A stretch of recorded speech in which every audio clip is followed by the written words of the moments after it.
pagi anak-anak, kembali berjumpa dengan Pak Didi, guru IPS. Mudah dipahami, mudah dimengerti. Hari ini kita akan belajar awal kemerdekaan bangsa Indonesia sampai dengan terbentuknya dasar negara Indonesia, yaitu Pancasila. Untuk lebih jelasnya, simak video berikut. Sejak kekalahan Jepang di Laut Karang 7-8 Mei 1942, yang pada saat itu Jepang ingin menguasai Australia, akhirnya Jepang di dalam pertempuran Asia Pasifik tersebut mengalami kekalahan dan dikuasai oleh sekutu. Maka dari hari itu disebut masa titik balik. Akibatnya Jenderal Tojo yang memimpin di kawasan Asia Pasifik digantikan dengan Jenderal Koiso Kuniaki. Jenderal Koiso akhirnya membentuk pasukan militer dan semi militer seperti Heiho, Peta, Senendan, Kaibodan, dan Fujinkai untuk membantu Jepang yang semuanya itu adalah berasal dari tentara atau rakyat bangsa Indonesia. Pada tanggal 7 September 1944, Jenderal Koiso mengeluarkan janji kemerdekaan kepada bangsa Indonesia untuk menarik simpati kepada bangsa Indonesia supaya mendapat dukungan untuk melawan sekutu. Akhirnya pada tanggal 29 April 1945, Jepang menyetujui terbentuknya Dokuritsu Junbi Kosakai atau BPUPKI atau Badan Penyelidik Usaha-Usaha Persiapan Kemerdekaan Indonesia yang diketuai oleh Rajiman Widyo Diningrat. Adapun tugas BPUPKI adalah mempelajari dan menyusun rencana pembangunan pemerintahan Indonesia Merdeka. Pada bulan Juli 1945, Jepang berjanji akan memberikan kemerdekaan secara bertahap, yaitu untuk tanggal 7 September 1945 khususnya untuk Pulau Jawa diberi kemerdekaan dan pulau lain menyusul. Tetapi janji kemerdekaan yang diberikan Jepang kepada bangsa Indonesia ini ditentang oleh kaum pergerakan anti Jepang yang ada di Indonesia. Tetapi BPUPKI tetap disetujui, tetap melanjutkan tugasnya. BPUPKI dengan diketuai oleh Rajiman Widyo Diningrat, wakilnya Panji Suroso dan Ichibang Haseyoshi, anggota 60 tokoh bangsa Indonesia dan 7 orang Jepang, tetapi 7 orang Jepang ini tidak memiliki hak suara, hanya sebagai atau sebatas anggota saja. Dan sidang BPUPKI pertama ini dilakukan di Gedung Chosangiin atau sekarang disebut dengan Gedung Pancasila yang terletak di Jalan Pejampur 6, Jakarta. Dan dalam sidang BPUPKI pertama ini menghasilkan rumusan dasar negara dari 3 tokoh bangsa Indonesia.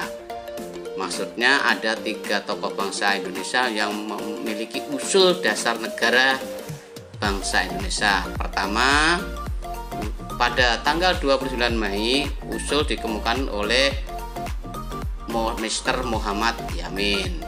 Kemudian tanggal 31 Mei usul dasar negara dikemukakan oleh Profesor Dr. Supomo.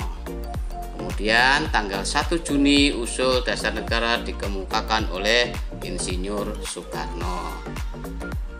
Apa isi usul 3 tokoh untuk dasar negara bangsa Indonesia?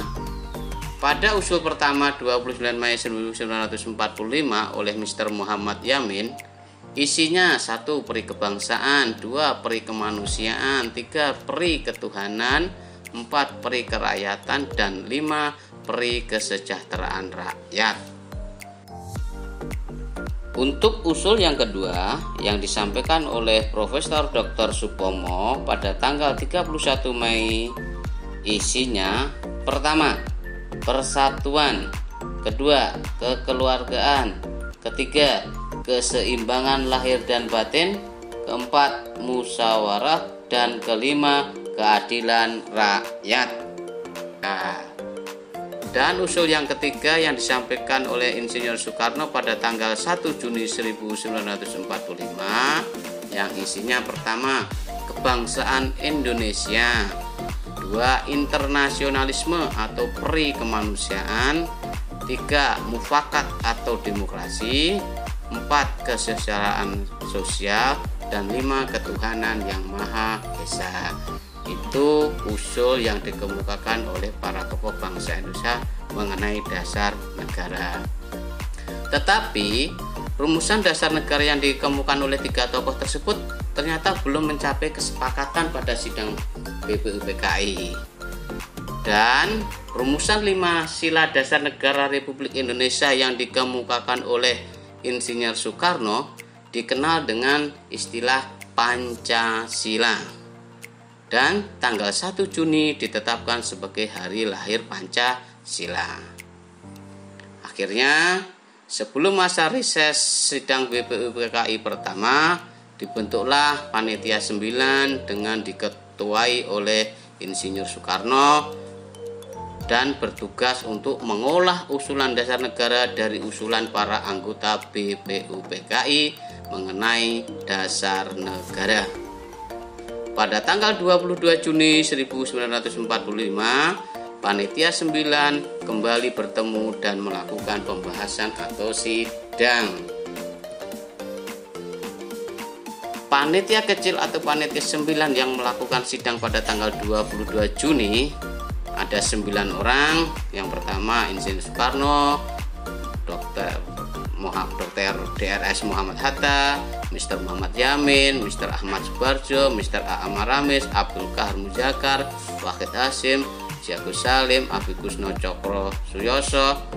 Ini adalah para anggota Panitia 9. Dan pada sidang tersebut akhirnya disepakati rumusan dasar negara yang dikenal dengan Piagam Jakarta atau Jakarta Charter.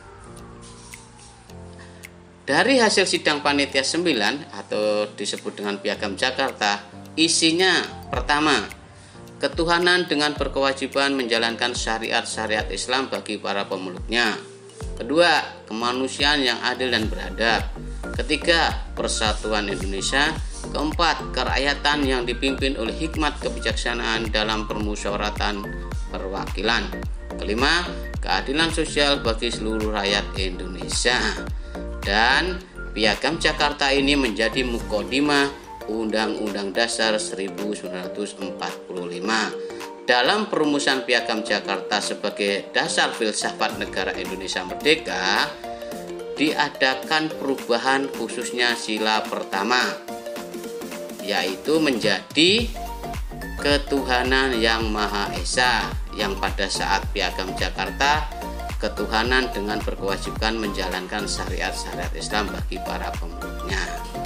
Dan perubahan tersebut karena disesuaikan dengan masyarakat Indonesia yang majemuk, dan akhirnya ini pun juga disepakati. Kemudian dilanjutkan sidang BPUPKI kedua yang dilakukan juga tempatnya sama di Gedung Chosangin atau Gedung Pancasila. Ini menghasilkan rumusan bentuk negara dan rancangan undang-undang dasar. Dalam selanjutnya, pada tanggal 7 Agustus 1945, Panglima Tentara Jepang Jenderal Terauchi menyetujui dibentuknya Dokuritsu Junbi Inkai atau PPKI sebagai pengganti BPUPKI karena kota Hiroshima dibom atom oleh tentara sekutu pada tanggal 6 Agustus 1945. Adapun tugas PPKI adalah untuk menyiapkan segala sesuatu yang berkaitan tentang pemindahan kemerdekaan Jepang kepada bangsa Indonesia. Pada tanggal 9 Agustus 1945, Jenderal Terauchi memanggil 3 tokoh PPKI seperti Insinyur Soekarno, DRS Muhammad Hatta, dan Rajiman Widyodiningrat untuk datang ke Saigon atau Dalat, Vietnam Selatan untuk mendapatkan informasi kemerdekaan Indonesia. Jadi perubahan BPUPKI ke PPKI ini karena awal mulanya dari keadaan Jepang yang sudah mulai terdesak karena kota Nagasaki, kota Hiroshima dibom atom oleh sekutu.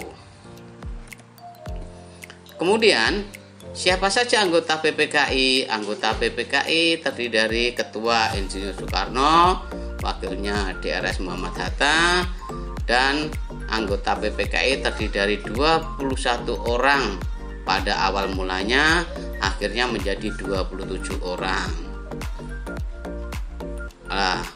Tugasnya, katakanlah tugas anggota PPKI ini untuk melanjutkan tadi mempersiapkan penerimaan kemerdekaan Indonesia. Tapi PPKI ini belum melakukan tugasnya, belum melaksanakan tugasnya. Jepang sudah kalah dari sekutu setelah kota Nagasaki dibom atom oleh tentara sekutu pada tanggal 9 Agustus 1945. Akhirnya setelah Jepang dibom atom oleh sekutu pada 9 Agustus 1945, akhirnya Jepang mengalami kekalahan di kawasan Asia Pasifik, khususnya juga di Indonesia, dan keadaan ini dimanfaatkan Indonesia untuk memproklamasikan kemerdekaan pada tanggal 17 Agustus 1945. Artinya PPKI belum melakukan tugas, Indonesia sudah